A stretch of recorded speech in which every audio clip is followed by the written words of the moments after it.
certainly had a fight in the dock, and it's a really difficult situation. And I've had it much worse. I've had a fight with the defendant whilst he was giving evidence in front of the jury. And those moments in court are quite often breathtaking because they have such an impact. But it's how you deal with them. And of course, you go through the motions. Is this a matter that the jury should now be discharged? If I do that, what about this? If I do that and it's unsuccessful, how do I then deal with these sorts of episodes in front of a jury?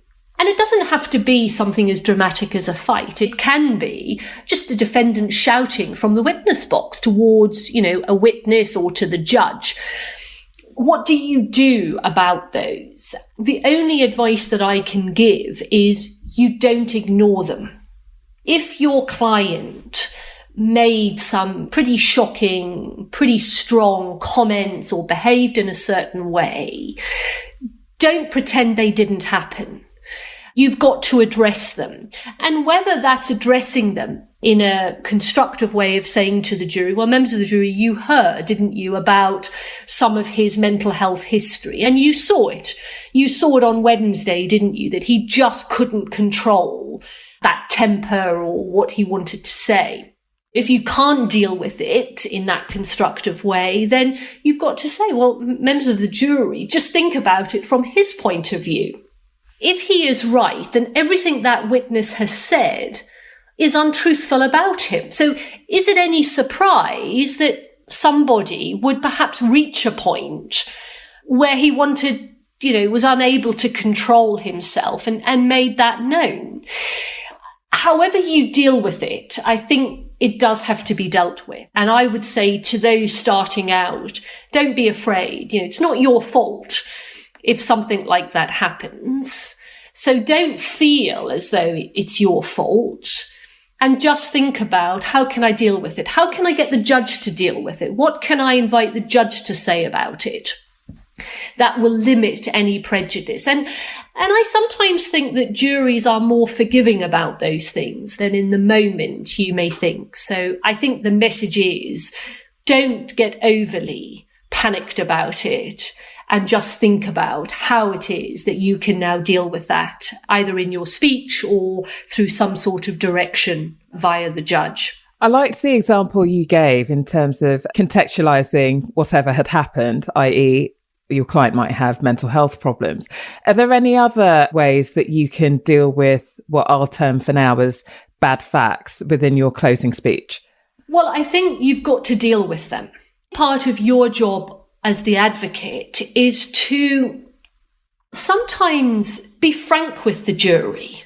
If your client is somebody from the age of 14, has spent his life playing cat and mouse with the police, the idea that when somebody comes to his house with a machete and, he ends up in the better position and the guy ends up with the machete in his leg, that he would just call the police to explain what he did is just a nonsense.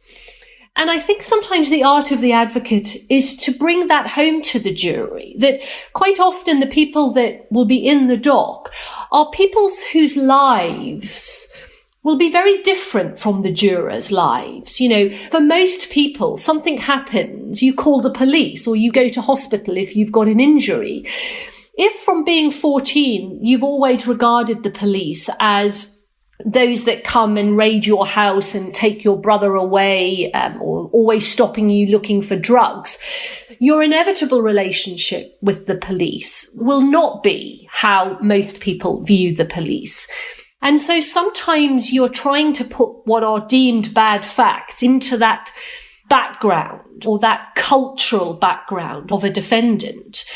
And I don't think you should be afraid to say that to the jury. Because often prosecutors will say, well, members of the jury, if you did this in self-defense, the first thing you would do is pick up the phone and call the police and tell them. And so turn that on its head when you address the jury. Say, well, that is probably what my learned friend would do. It's probably what most of you would do.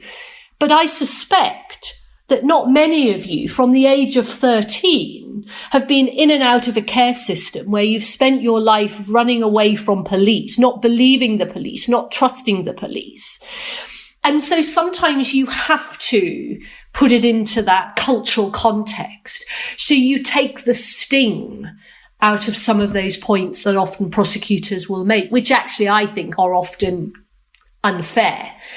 Jurors sometimes get it. They will appreciate that point. What about the very sympathetic witness, or the victim, that something awful has happened to and your client is fairly unattractive and unlikable? How do you deal with that? Again, it comes back to this credibility point. If that is what the jury will inevitably think, address it and turn it to your advantage. So a case that I can think of where 7 or 8-year-old little boy had to give evidence about hearing his mum call for help as she was effectively dying, domestic violence.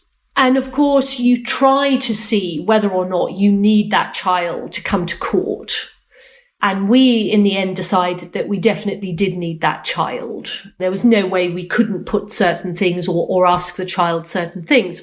And so you have this incredibly sad case where a young woman has died. Her little boy has heard her in those, final moments of her life. You've got a fairly unattractive defendant in the witness box, and this little boy comes on screen and he's gorgeous, and now, of course, he doesn't have a mother. So inevitably, the jury have this immediate and perfectly understandable sense of sympathy towards him. And I think when it comes to dealing with that sort of situation in your speech, you just have to be frank about it. Members of the jury, you wouldn't be human if you didn't feel this overwhelming sense of sympathy towards that little boy. What a hideous situation for that little boy to be in. And it's all because of that man sitting in the back of the court.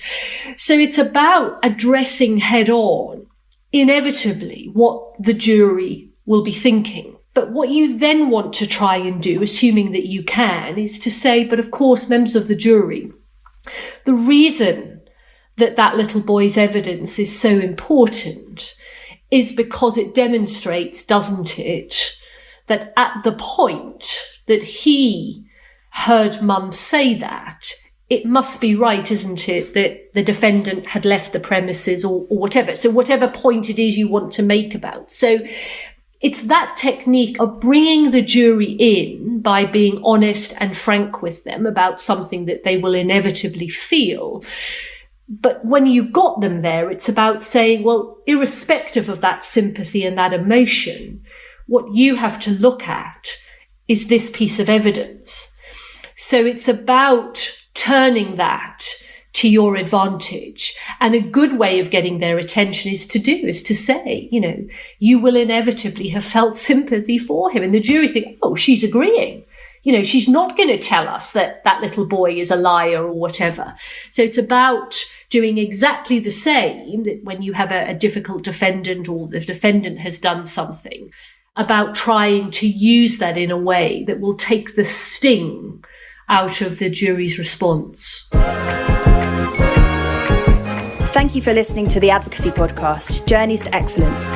If you enjoyed the episode, please subscribe and visit us at theadvocacypodcast.com for reading lists and other resources. Until next time.